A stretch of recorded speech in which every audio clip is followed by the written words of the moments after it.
Class 6 Curiosity Chapter Nature's Treasures. Hello students and welcome. चलिए आज हम भूमि और सूर्या के साथ एक बहुत ही मजेदार जर्नी पर चलते हैं उनके अज्जी के गांव। वहां हम डिस्कवर करेंगे नेचर के कुछ amazing hidden treasures. So let's begin. जैसे ही भूमि और सूर्या गांव पहुंचते हैं, उनकी आजी उनसे कहती हैं, this place has several treasures of nature that enrich our lives.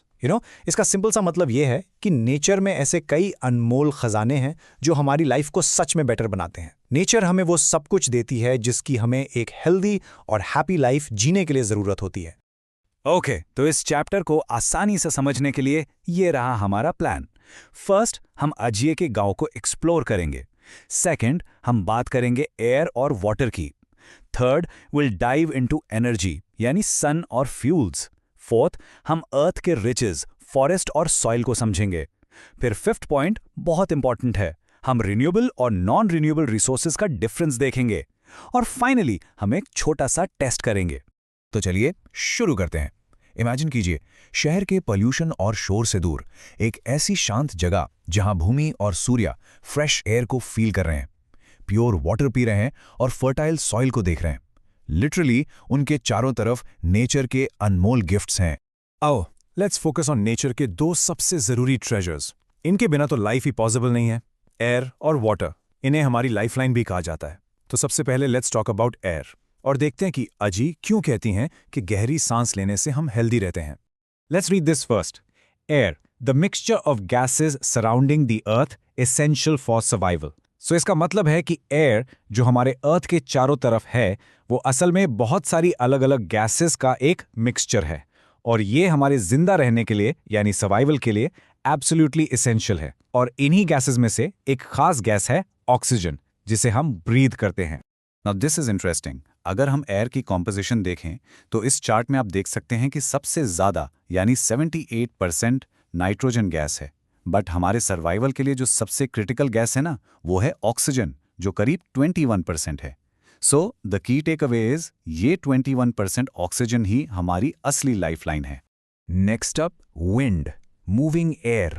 बहुत सिंपल, जब एयर मूव करती है तो उसे हम विंड कहते हैं। और ये मूविंग एयर इतनी पावरफुल हो सकती है कि ये बड़े बड़े विंड मिल्स के ब्लेड्स को घुमा सकती है, जिससे इलेक्ट्रिसिटी जनरेट होती है। एयर के बाद हमारा अगला अनमोल ट्रेजर है वाटर। जरा सोचिए, हम वाटर को अपनी डेली लाइफ में कहाँ कहाँ यूज करते हैं। For drinking, cooking, bathing, washing, list goes on. इसके अलावा खेती के लिए यानी क्रॉप्स ग्रो करने के लिए और बड़ी बड़ी इंडस्ट्रीज में भी वाटर का ह्यूज अमाउंट में यूज होता है। क्योंकि वाटर इतना प्रेशियस है, इसे बचाना यानी कंजर्व करना हमारी ड्यूटी है। और इसके लिए हम कुछ सिंपल स्टेप्स ले सकते हैं। नंबर 1, जब यूज ना हो टैप बंद कर दें।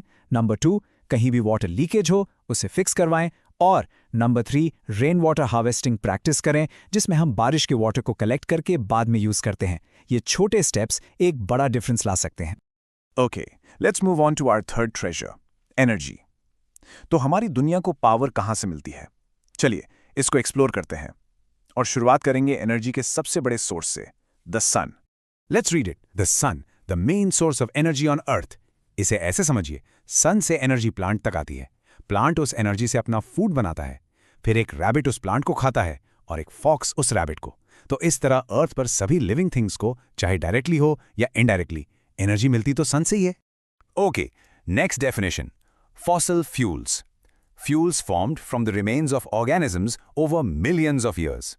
इसका मतलब है कि फॉसिल फ्यूल्स जैसे कि पेट्रोल, डीजल और कोल उन प्लांट्स और एनिमल्स के बचे हुए हिस्सों से बनते हैं जो मिलियंस ऑफ ईयर्स पहले जमीन के नीचे दब गए थे।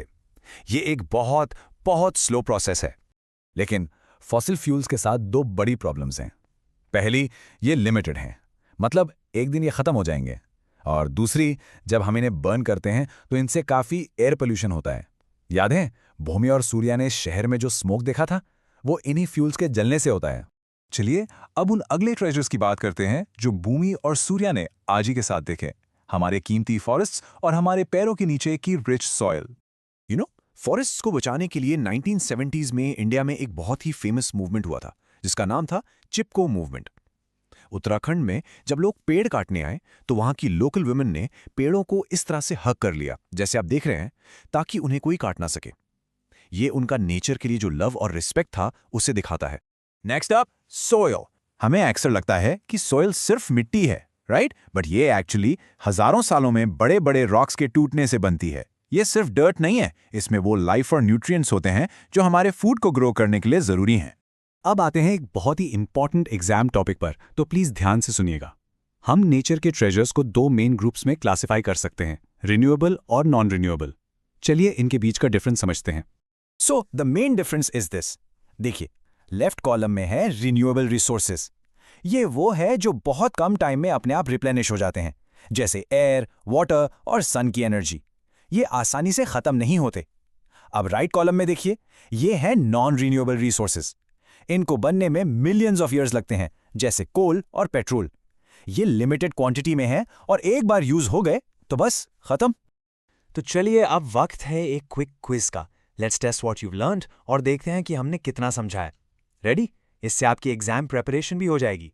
First question, which of these is a non-renewable resource? आपके ऑप्शंस हैं फॉरेस्ट, एयर, वाटर या natural gas. Think about it for a second. That's right, the correct answer is D, natural gas. क्योंकि फॉरेस्ट, एयर और water तो renewable हैं, लेकिन natural gas एक fossil fuel है जिसे बनने में millions of years लगते हैं। Okay, next question. Why is it important to conserve resources like water and forests even if they are renewable? अगर ये रिप्लेनिश हो ही जाते हैं तो फिर इन्हें बचाना इतना ज़रूरी क्यों है? Well, इसका आंसर है कि अगर हम इनका ज़रूरत से ज़्यादा यूज़ करेंगे या इनको पोल्यूट करेंगे तो इनकी क्वालिटी ख़राब हो जाती है और फिर इनको रिकवर होने में बहुत टाइम लगता है। इसलिए इवन रिन्यूएबल रिसोर्सेज को हमें वाइजली यूज़ करना चाहिए।